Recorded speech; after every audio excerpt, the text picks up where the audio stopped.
చాలామంది ఏం చేస్తారంటే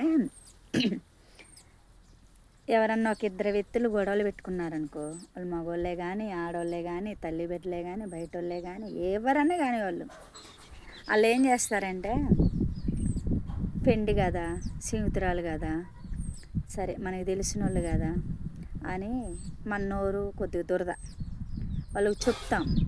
వాళ్ళు చెప్పినప్పుడు ఏం చేస్తారంటే మన ముందు మన మాట చెప్తారు, వాళ్ళ ముందు వాళ్ళ మాట చెప్తారు. మన ముందేమో వాళ్ళని తిడతారు, వాళ్ళ ముందేమో మనల్ని తిడతారు. ఇంకా నోటికి ఎంతలా మాట వస్తే అంతలా మాట. ఎందుకంటే వీళ్ళు పోయి వాళ్ళకి చెప్పరు, వాళ్ళు పోయి వీళ్ళకి చెప్పరు.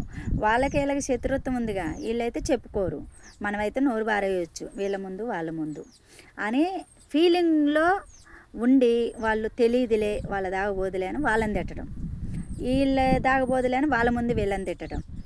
అట్టా ఒకవేళ చెప్పదలుచుకుంటే ఎటు పక్క న్యాయం ఉంటే అటు చెప్పండి, ఎటు తప్పు ఉంటే అటు చెప్పండి, లేదా ఏ సలహా ఇవ్వకుండా మానేయండి.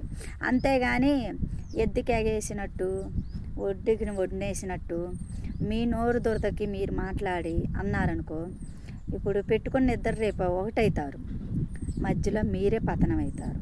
మళ్ళీ ఇంకో విషయం, మీరు అన్న మాటలు మీకే తగులుతాయి. మీరు ఎంతెంతలా మాటలు అంటారో అవన్నీ మీకే తగులుతాయి.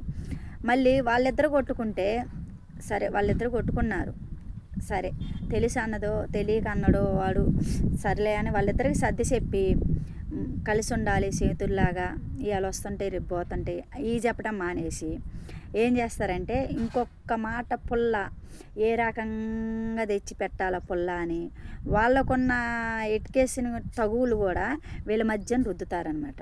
మళ్ళీ వాళ్ళు ఎవరో కాదు, మనతో మంచిగా ఉంటారు, అసలు మనతో ఎంత